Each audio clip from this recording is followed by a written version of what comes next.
What's up, everybody? Mike Ham here with another episode of Greetings from the Garden State podcast. We're here in Montclair, New Jersey today at Dry Goods Refillery with the owner, Rachel Garcia. Rachel, welcome to the show. Thank you. It's great to be here. This is a really cool place. So to explain to us what this place is, like what is Dry Goods Refillery? Sure. Well, I mean, we basically are a plastic and package-free grocery.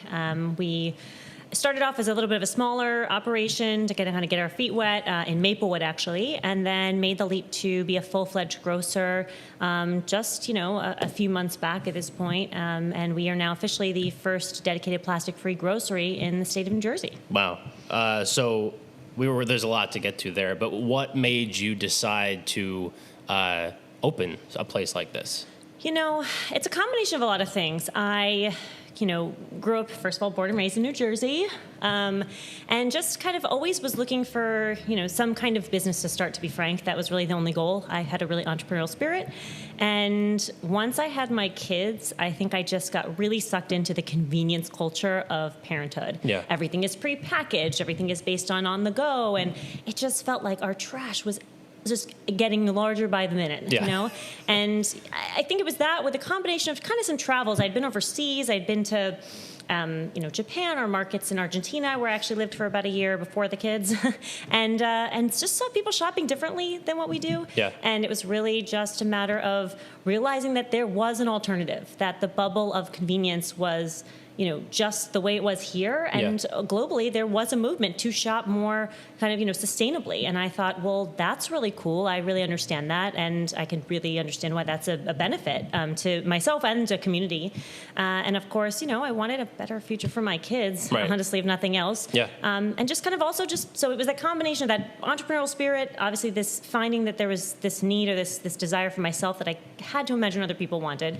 And then also, I've just always been into food, man. I love good food. There's such good food here. I'm always looking around for, what's the coolest, restaurant and the cool farms that are kind of further out west in the state. And it's just fun to be able to kind of work with those different people all in one space that we can call our own and bring all of that to a new community. So that's kind of the combination of all of it that landed us here. Awesome. So the original location, I guess, was in Maplewood. How was that one different than where we are now? We started off as part of this collaborative space. It was a cooperative environment in which we really were able to test out our idea and prove concept. So what it was really a lot of the dried products that we carry. We carry beans and grains and dried pasta, olive oils, maple syrup, that kind of stuff. That was all available for refill. The idea is, the same here. You bring your own container, or you can use one of the ones we provide or sell, and just take as much or as little as you need. In this space, we've really expanded upon that to try and work with our community to provide prepared foods like hummus or soup. We work with fresh breads. We do milk and eggs and cheese, and the goal, and fresh produce as well with local farms. So it's really about trying to be that one-stop shop that I feel like really makes this something special. Right. This is awesome. So looking deeper into that with like the local businesses and the local farms, so is everything here from places that are local to Montclair? Or? We try really hard to source everything as sustainably as we can, and definitely the more local is the more sustainable. So when it comes to things like fresh breads, we work with an amazing provider called The French Dad that's right here in Montclair. We source coffee beans that are locally roasted here in Montclair from Paper Plain Coffee, for example, if not, Williamsburg, Brooklyn, or, in the tri-state. Mm-hmm. And then, like I said, some of those prepared foods like hummus, which is coming from an incredible restaurant around the corner called Marcel, and they make hummus for us in these glass jars that then we can sanitize in between, bring them back the next tray, and we have fresh product that normally would be not found in a grocery store without plastic or packaging. Right. Other than that, there are a lot of makers and smaller businesses in the space, but we really try, if they're not hyper-local, to make sure there's a reason they exist. So they're either small, female-owned, they give money back to their communities, or they give 1% back to the planet, they're certified carbon neutral. Our goal is to really do all that curation ahead of time so that when you as a customer come into our store, you can just feel good that you're making a more sustainable purchase. delicious. If you want to nerd out and talk about it with me, I'll talk about it with you all day long. But at the end of the day, we just know it's a really delicious, high quality product coming from supply chains that we want to support and where we want our money going. So that you can feel really good about your purchase, even if you just really need tomato sauce. Right. You know? Yeah, interesting. So if like, let's just say someone's listening to this and they're like, oh, I live close to Montclair or, you know, the local area. And they're like, oh, I'm going to go down and check it out. Like, what can somebody expect coming in here for like the first time? Like, what are there things they need to do? Do they need to bring a bag and like dump all their stuff into one bag? We try and make this as approachable and simple as possible. And let me just back up to say, like, this is not a movement of perfection. I am not perfect. I have plastic in my home. I've, bought things that are wrapped in plastic. No one is going to be here judging you or making you feel like you have to do something special to come in the front door. Right. That's just not how we operate. Kicking people out, coming with plastic things. I mean, at the end of the day, we're so happy if you even just want to check it out and see what we're about because we just really believe in it. And we're also not going to preach to you unless you really want to talk about it with us. At the end of the day, you are welcome to bring your own container here, which is a big thing. Right. So people say, oh, what can I bring? You can bring anything. It can be an empty pasta sauce jar. It can be takeout from your Chinese restaurant that you're done with. It could be, the plastic that goes around sliced bread, if that's your thing and your kid likes this one kind of bread. Just bring the bag when you're done. You're going to grab, the pound and a half or half a pound of whatever you need, fill it up, and bring it home. We have systems here that pre-weigh all your containers, so it really doesn't matter to us what you bring. You're not going to pay any more or less depending on what you bring. It's just the vehicle to get it home. If you come off the street and you're not prepared, we got recycled paper bags. There's nothing wrong with that. Right. Or we do sell glass jars that, you're welcome to bring over and over to the store. So we try and make it super easy. At the end of the day, like I said, there's no intimidation here. We're really just trying to, get you to try thinking about the way you grocery shop a little different. Yeah.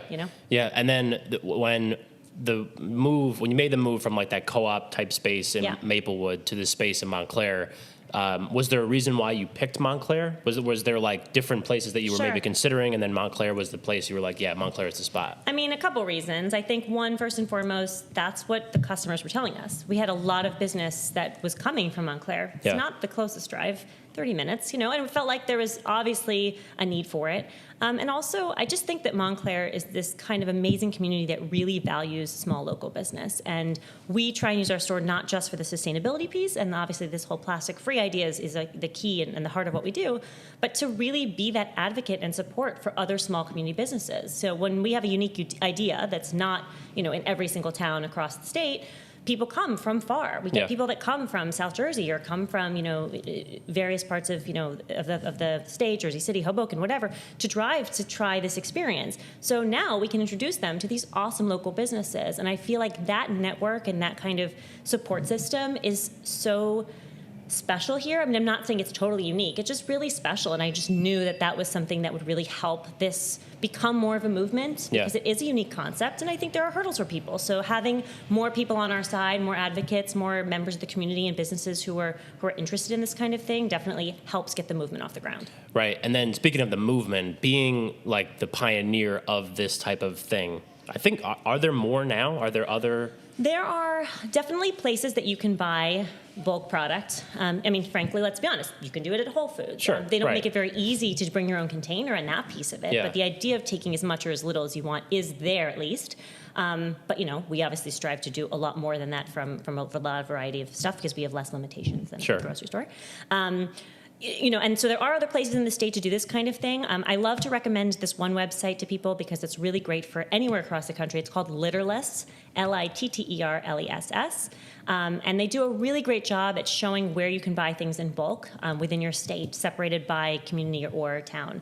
And so it might even just be the small corner of a health food store. It might be a huge store, that's really pushing the envelope. It could be something like ours that's a community-driven place, that's doing kind of all different categories. But I find that, there's definitely other places like this, and it's a matter of just kind of knowing it's out there. So something like that to me is always a first recommendation to people who, are looking in their own communities to see if there's a way that they can, try and move the needle just kind of, as we say here, one jar at a time, Right, one jar at a time. I like that. So, but what's it like being, does there become maybe like people look to you as like this expert of non-plastic, pioneering, save the earth type of thing. Does that, come into play as well? Like being the first one doing something like this? Yeah, we definitely get people coming to us to ask, a lot of questions or assuming we know all the answers, but I'm totally upfront that sometimes we don't know. Yeah. And I also think, research and people out there doing, the work of figuring out how to tackle some of these bigger issues, that's all evolving and changing too. So what we might think is the right decision now, eventually might not be the right decision. Or we might find that something that we thought was more sustainable as an alternative actually is not. And so we just do our very best. And I think that message of not perfection, but just kind of, being able to be more mindful, as we like to say, is important and is kind of all we can ask of our customers, and all we can kind of provide is to be the best we can. I mean, I immerse myself in this stuff. It's like the podcasts I listen to and, my documentaries that I watch and the articles that I like to read and all those things, but I'm definitely not an expert, nor do I want to pretend to be. I'm somebody who really cares and really wants to be able to give other people in my community and in my surrounding areas, the chance to feel like they're making that difference that, I was really craving before we opened the store. So. Right. Yeah, definitely. And, I just lost my train of thought. I had a great follow-up question to that. But, one of the things that I think is interesting is that because you're sourcing your stuff from local places, does that kind of, this might have been my question, does that kind of like maybe change the types of products that people can get from here, if they come in like on today's Tuesday, we're recording this, but you're closed today. But if they come in tomorrow, Wednesday, and you're open on Wednesdays, may that be different than something that they may get on Saturday? Yeah, I mean, we try also as a small business, and for the sake of food waste in general, right, to keep things pretty lean. I mean, we do work with an incredible carbon neutral supplier for a lot of our products. That really helps us get, year round a lot of different things. And we can also source, bananas or avocados that way that, frankly, we live in a society where people are buying that on a regular basis. They're not, consuming their produce, for example, hyper locally all year round, and so we know that we're sourcing it well. But it does vary. We get a produce shipment on Wednesday, and maybe we sell through that, but we can't get another one until the following Wednesday. So we get a different person that brings us produce on Fridays, and then it's going to look a little bit different. But we do also try and make sure that we're covering all the bases, pretty regularly. And like the highlights. Yeah, the highlights. I mean, like I said, whether that's milk or cheese or eggs or bread. I mean, those are all going to always be here. Might not be carrots every single minute of the year. Because maybe we sold out, or maybe there are no local carrots right now. Whatever the answer is. Right. So we really try to keep it consistent, but also there's always something new going on here, and it's kind of what makes it fun and different. Yeah, no, that's awesome. All right, so we're going to take our first break of this episode. So this has been the Greetings from the Garden State podcast. I'm Mike Ham. She's Rachel Garcia. We're in Montclair, New Jersey at Dry Goods Refillery. We'll be right back. It is time for Today in New Jersey History. On December 13th, 1923, Larry Doby was born in Camden, South Carolina, but soon made New Jersey his home. He moved to Paterson at the age of 14, played for the Newark Eagles of the Negro American League, and spent the end of his life in Montclair. And that is Today in New Jersey History. And we're back. This is the Greetings from the Garden State podcast. I'm Mike Ham. We're here in Montclair, New Jersey at Dry Goods Refillery. That's hard to say really fast. I know, with people Rachel always want to Garcia. say distillery. I mean, I kind of wish it was a distillery. That would be cool. Yeah, like a sustainable distillery. Don't get me that. Maybe that's our future plan That right could be there. the future plan. We're going to talk about that in a minute. But like, we're right here on the street. Obviously, we're creating a lot of buzz. So if business all of a sudden starts spiking tomorrow, call me, and we could talk about. Sounds good. Yeah, I think that's the. You got to. I do feel like I'm on the radio here. We have really big, clear windows in the front. I feel like people are looking in, oh, are they on the radio? Yeah, right. They're banging on the windows. Yes, I feel what's very going cool. on in there? Yes. Yeah, very cool. That's the whole vibe of the show. Is we try to be as cool as possible. I feel honored, Mike. Thank you. So the first segment, we talk a little bit about your background. We talked a lot about the background of this business. Sure. Kind of what it's all about. But what we're going to do in this segment is the first part of the segment, we're going to talk a little bit about kind of what it's been like navigating the last year and a half. Because I would imagine as a small, sustainable local business sourced from local, businesses like that, that must have been difficult to navigate.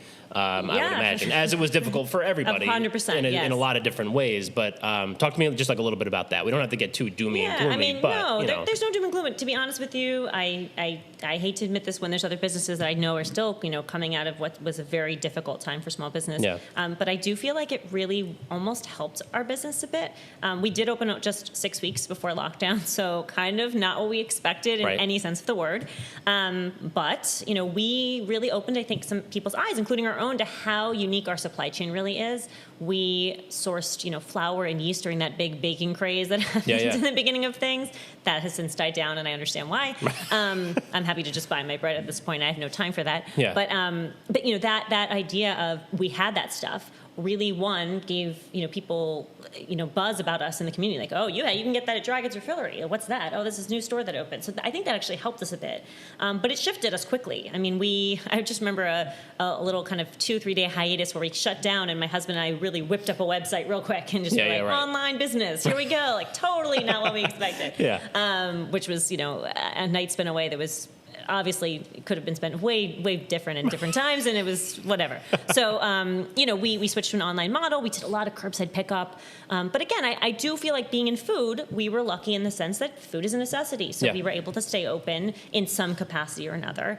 And I also think despite there being this apprehension and understanding of like, oh, everything needs to be like extra wrapped, single wrapped. You go to Whole Foods now, every bagel is in its own container because of COVID. That whole thing, I think, I don't fully understand why that's still happening, because I think we have learned a lot. I mean, certainly in the beginning, there was massive sanitation on every surface at every second. We've been in food service, so we always have the most sanitized that I could possibly imagine. We do single scoops per bin. We very, very intense about cross-contamination and allergies. And so we've kind of always had that kind of high standard when it comes to sanitation. But, other than that, it just felt like, see, now I lost my train of thought. Well, we were talking about... You don't know either. I don't know either. No, I'm just kidding. We were just talking about like kind of navigating the last year and a half. You were talking about how you spent a couple days doing the website. You've always been very conscious of the sanitation. See, I get single really scoops. into the sustainability bubble, and then I'm right, and we just lose you in the bubble. No, but anyway, so my point was I don't really understand all of that, and so I think what we did see was this big push into single use again, which I felt like we were just gaining momentum to get out of. Right, which is like your thing. Yeah, and the idea of the single use plastic, because I'll back up to say that we're not saying that all plastic is bad. There's plenty of reasons that plastic has been a benefit to our society. It is really medical and all these other things, right? It's that single use. I just need a fork for my lunch. I just need a bag to take something home. I mean, this is what adds up. I need over a bottle time. of water to take to my podcast. I need a bottle of water. We sell some if you need one, Mike. When you're done, we'll talk about it. We'll talk about that. But anywho, at the end of the day, I think that we were able to then kind of show people that there was an alternative to that when big grocery stores and other people were still really pushing this idea of single use, and we kind of stood out from that regard. So,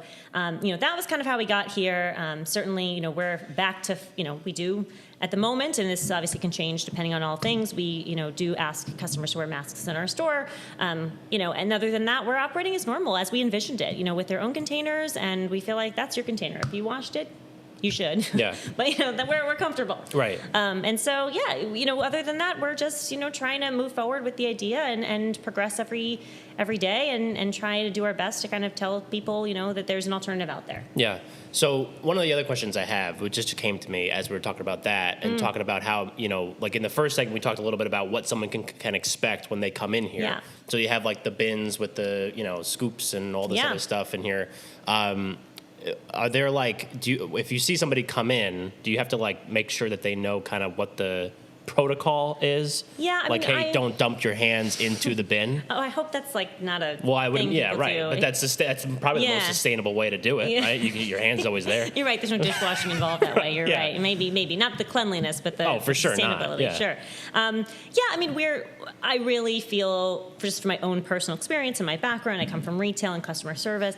To me, that environment where you feel welcomed and helped as much or as little as you need is honestly at the crux of what I feel is important in a store like this. I want people who want their handheld to feel like we're here for them, and people who have a better sense of what they're doing, or they've done this a couple times now and they don't need any assistance, to feel like we're not all over them. Yeah. But it's important to me that those people that come in, it's typically, hi.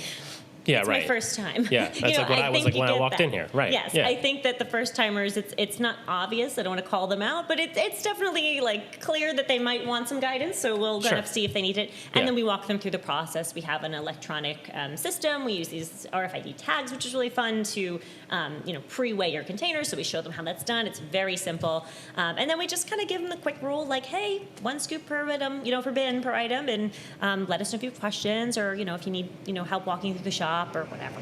But at the end of the day, we want people to explore. It's fun. It's really this crux of retail and grocery. Right. So there's a lot to see, and there's a lot to do, and there's a lot to buy and shop and explore with. And so let them run free. It's their store. Let them have fun. And then we're here if they have any questions or any issues. It seems like it's a lot more fun to shop here for groceries than it would be at XYZ large big box supermarket. I hope so. I mean, I do feel like the pandemic had made people kind of slow down a little bit. Exactly. Whether that was forced because they were home and had more time, or they just need an escape from being home with their children 24/7, which I can relate to with 2 young kids.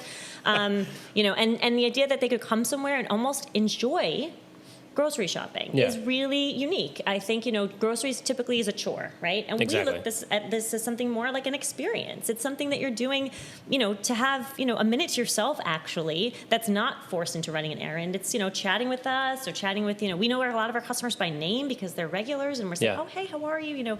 How was that thing last week? Oh, did you like it? Oh, did you see this new thing we got in? It feels really personalized. And I think that is really different than a typical place you're going to get sustainable, food, and by I mean like actually to sustain your body food, like a grocery store. Sure. And so it's nice to kind of have that blend here and allow the customers to enjoy what they're doing a little bit, which is fun for us and for them. Yeah, absolutely, and I totally agree with that. So maybe looking also. So did you say also earlier that it was 6 weeks before COVID kind of started that you guys opened here, right? Yes. So that was like perfect timing. So way to go. But so basically you've been. Oh no, that's when we first opened our business ever. That first day. Even in Maplewood? Yes, it was 6 weeks. We opened Maplewood 6 weeks after lockdown.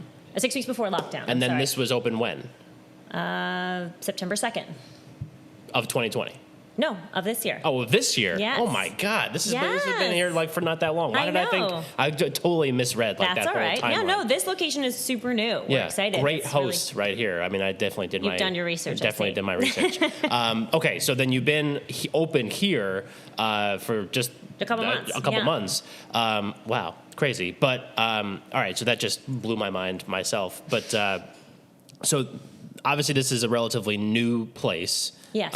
Even if it was still, prior to still relatively March new, 2020, right? February 2020, whatever that was, still a relatively new business. But kind of as you've gone through this and now you've obviously expanded to here, are there things that you're planning on doing or maybe have like aspirations to do kind of in the future? Is it multiple locations? Is it a bigger spot?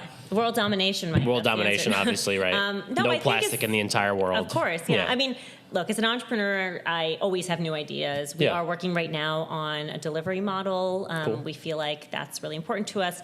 We also do a large amount of holiday gifting and things, and just gifting in general, housewarming gifts or, hostess gifts, thank you gifts, I don't know, any gift. Fine. People love food, so gifts is always an option. Right. But we do it, obviously, without plastic and packaging and with, the products that we really feel good about. But the delivery is definitely something I was hesitant on, to be honest. It's kind of the antithesis of my mission. I really would prefer I had 7 locations and they were all 10 minutes from your house. That would be ideal. Yeah. We are not there yet. I'm a small family business. Sure. So the delivery is definitely something we are pushing to do in the next, month or two. If not, by the time this airs, it might already be up and running. But we just feel like we have some creative ways to keep that more sustainable, even though. So whether that's, having certain delivery days so that we're not just constantly running out on demand, to also, working with carbon offsets to try and, have a small delivery fee that frankly for us is just going to go to feeling like we're offsetting, our carbon footprint. Right. If you ask me for my 5-year plan, I want a set of e-bikes that's running around the town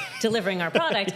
You laugh, but that's a thing with other stores in Philadelphia or, out west. This is something that's happening right now. It is happening. It's just I don't have the e-bike company. So if anyone right. listening here wants to start an e-bike company, I have an awesome first business for you. I love that. Yeah. To drive around. Right. Put it in the universe. Stuff. Yes. Put it in the universe. So I'm interested in this idea. But anyway, so that's on the forefront. Other than that, I would love to have multiple locations, but I also feel like, we want more of these stores to exist just in general. Right. And I do get a lot of, those DM slips about people asking about it. And it's a hard balance. I'm a business owner. We want to survive enough to get people on the mission. We also, don't want to, crush anyone else that's trying to do this. It's exciting to feel like more people are becoming more mindful. Yeah. And so, I know there's been some, even since we opened, that have opened like South Jersey and other places. So There's one out west and I think closer to where you live. I think there's one in Morristown, which is why I asked that question before. There is one in Morristown, as I'm aware. So I'm excited for those people. I think that's a good thing. Nobody should really be driving 30 minutes to fill up olive oil. Like that's not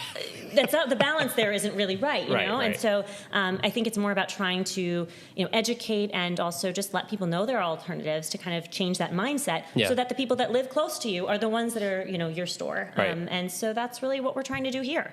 And I'm sure I have other ideas. I'll put them out there in the universe maybe later. But at the end of the day, we're trying to innovate and kind of keep it interesting. And also just make sure we have that opportunity to kind of reach as many people as possible, because I do believe, and this is the truth, every jar makes a difference. We do say one jar at a time because maybe you just start with olive oil. Maybe that's your thing. Or maybe it's our spice cabinet, or spice rack. Or maybe it's, I don't know, you love our granola, so you just come here every week and get that. But I do think that routine and that creation of a routine is really important and really allows people to then become more comfortable with, adding in gradual change, because nobody is saying that you need to revamp your pantry overnight. That is very intimidating, and at the end of the day doesn't really do anyone any good, because usually things like that don't last because it's like a fad diet. You don't do it because you feel like this is too overwhelming. It's like a New Year's resolution. It lasts like a week and then you're like, I'm done with this. Start small. Do one thing that really matters to you, and then eventually you'll add in more, because that's just how it goes. That's how I got my husband to do things. And I was like, should we compost? He's like, I'm like, all right, let's just try it for a week. Let's see how that goes. And then we were composting, and then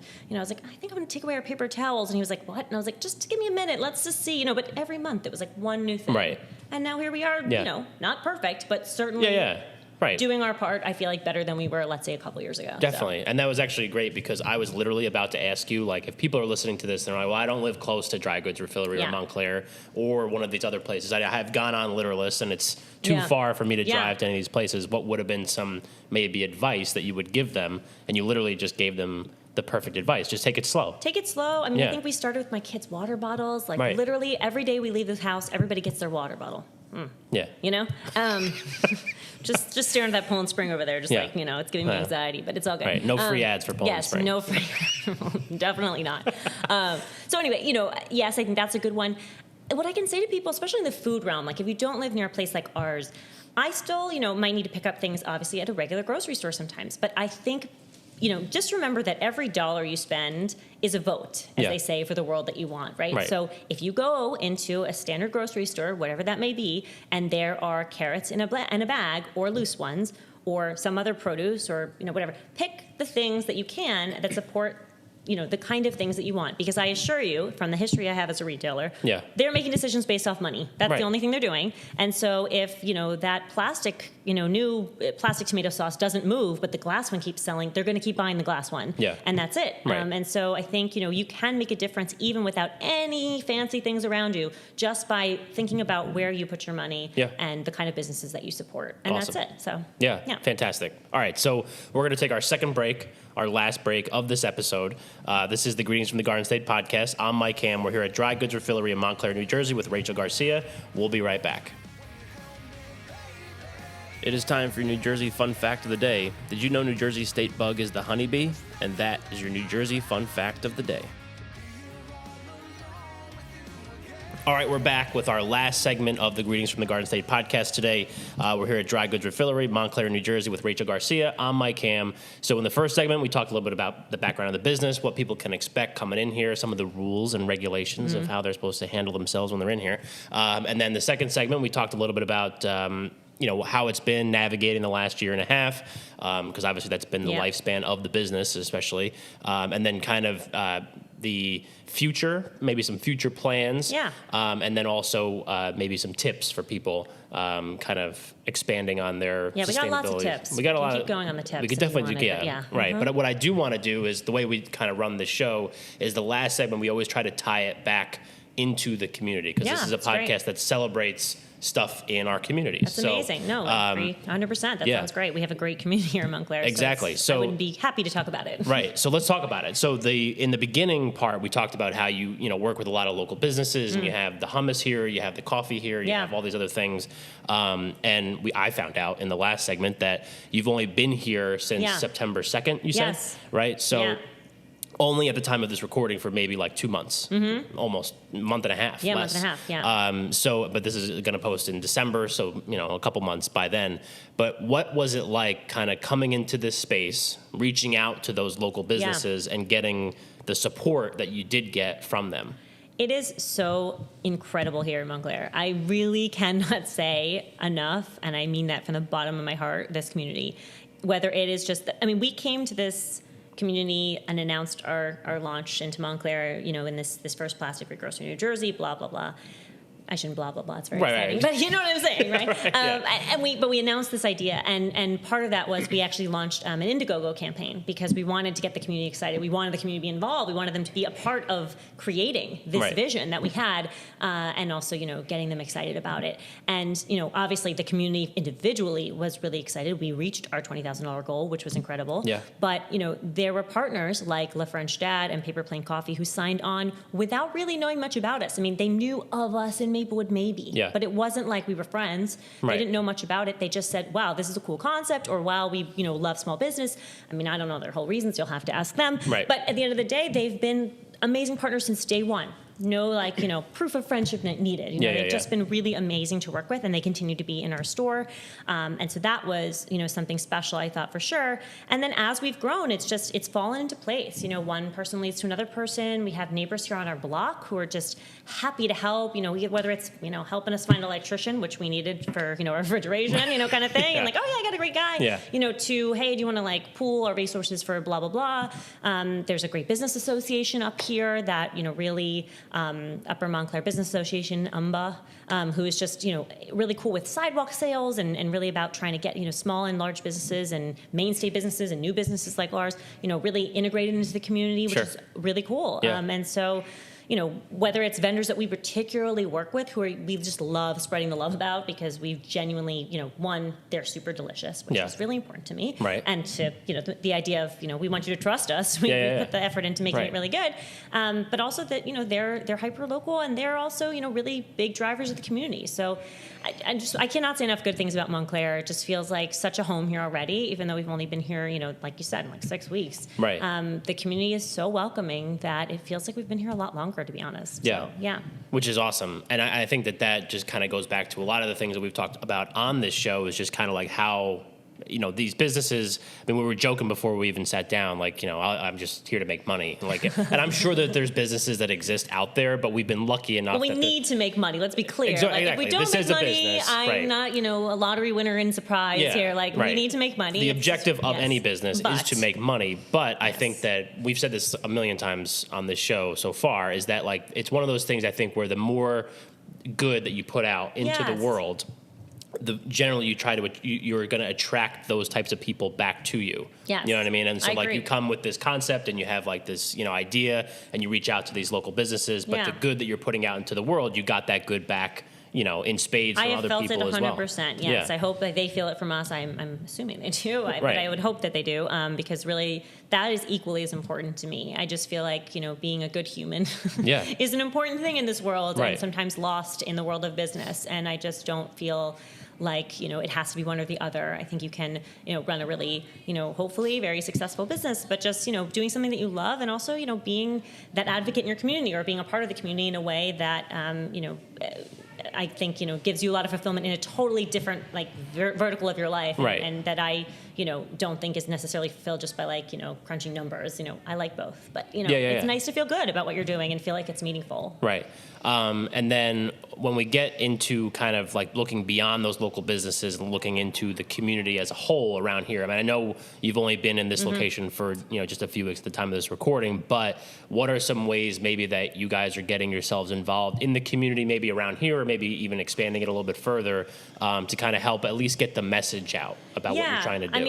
Again, I think, we don't try and perceive ourselves as experts on anything, but I think, we'd love to kind of open people's eyes maybe to something they haven't heard of before, just from our experience and knowledge. And by our, I kind of in this situation mean mine, but, and so I do, do speak to sustainability clubs. Montclair State University isn't far from here. I had spoken with someone at Seton Hall before. I've talked to, other people who contact me because they're writing a thesis on something and they want to just talk to somebody in the zero waste, as we call it, movement, which we could go into that too. It's not really my favorite term.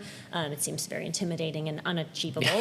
But that's kind of what people, search for and talk about when they say our store is zero waste. And that's whatever, a different conversation for another day. But anywho, that whole idea of kind of, talking to the community is something that we do a lot of.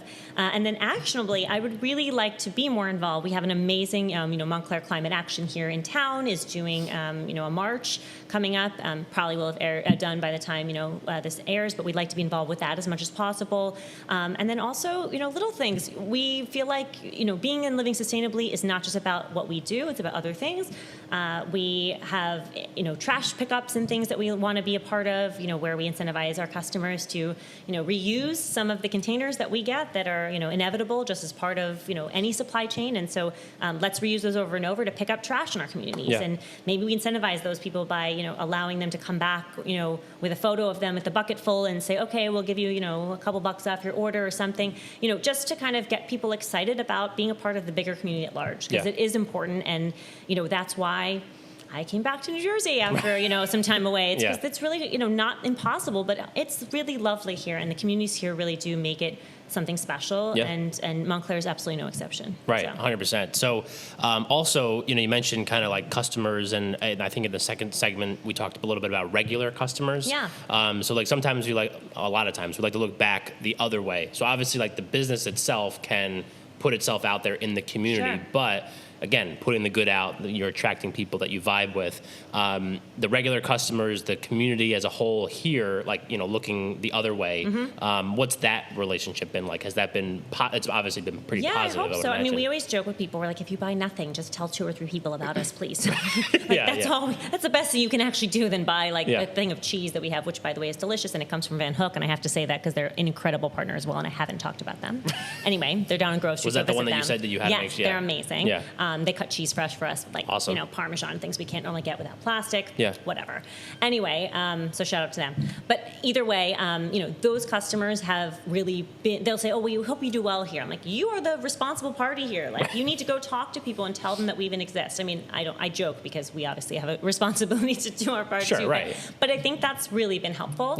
And actually, we are rolling out, and by the time this airs, it will definitely be full on a loyalty program, because we really believe that we want to, basically reward people who are not only just trying to come in on a regular basis or trying to do their part, but who are, out there doing good in the community and spreading the word. It's really important. And I don't feel like stores like ours would succeed without the community. So anything that we can think of or do to, feel more that we're a part of it and they're a part of us is instrumental in this mission, because the mission itself doesn't succeed unless the community around you is involved with it as well.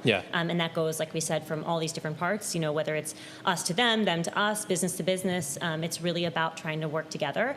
And, we haven't done any numbers in this new store because it's been a little hectic getting off the ground. But, in our other store within a year, we saved 25,000 containers from a landfill in a year. In one little store that was just like a proof of concept thing. And it really shows you that the community, when they come together, can move the needle, can do something together. Because, you think, it's just one water bottle, it's just one whatever.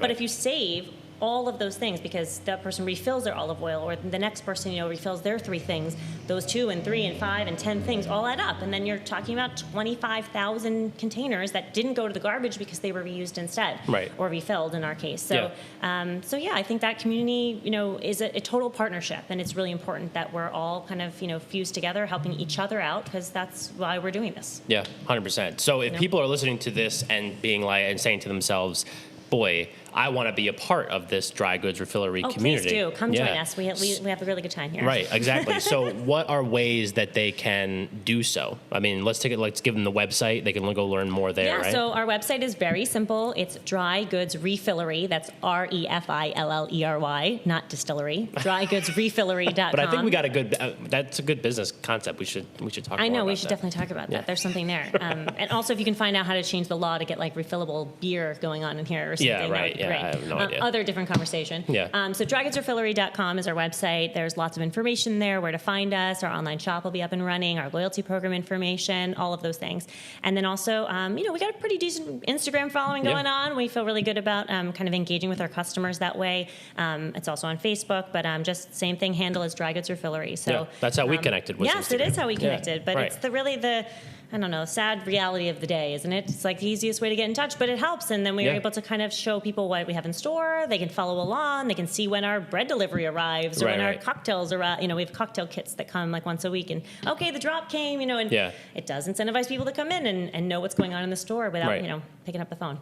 So if you want to call us as well, we have a phone number. You can Google that. I don't remember it off the top of my head. But we have a phone number. You can call us, and we'll answer any questions. I know. Who uses the phone? But we have one. Well, so if you need to call and one. you're interested in calling, but my guess is if you're listening to a podcast, you probably have other ways to get in touch with us. Right. You're probably looking at the website right now or, you know, the Instagram page and listening to the end of this episode. So awesome. That was amazing. So again, I'll make sure that I put the website and the Instagram handle in the show notes for everybody listening. What's the address here? Oh, sorry. Yes, we're located at 193 Bellevue Avenue. So we're just 2 blocks away from the Uptown train station in Montclair. Montclair is quite a large city, but we are in the Uptown section in the commercial district. So yeah, come see us at 193 Bellevue. Right, and bring your reusable bags. But they have bags here in jars. Bring your everything. bags or jars. If you don't and you just want to check it out, we got a paper bag. We can talk you through it. Don't feel the pressure. Just come see what it's all about, and take it one jar at a time. Is what of course, and give a fig. I keep looking at that. I wanted to work that in at some point. But we feel really good about it. You know, we're a little cheeky and a little fun and a little unintimidating. So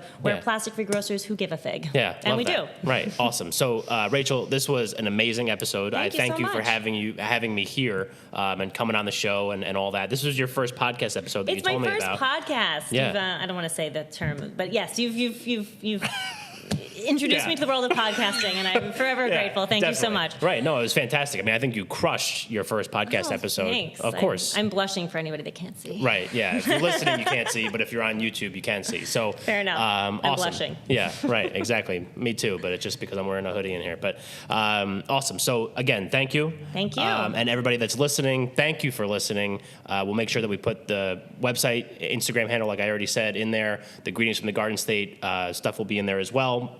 This has been the Greetings from the Garden State podcast. We're at Dry Goods Refillery in Montclair, New Jersey with Rachel Garcia. I'm Mike Ham. Thank you for listening, and we'll catch you next time.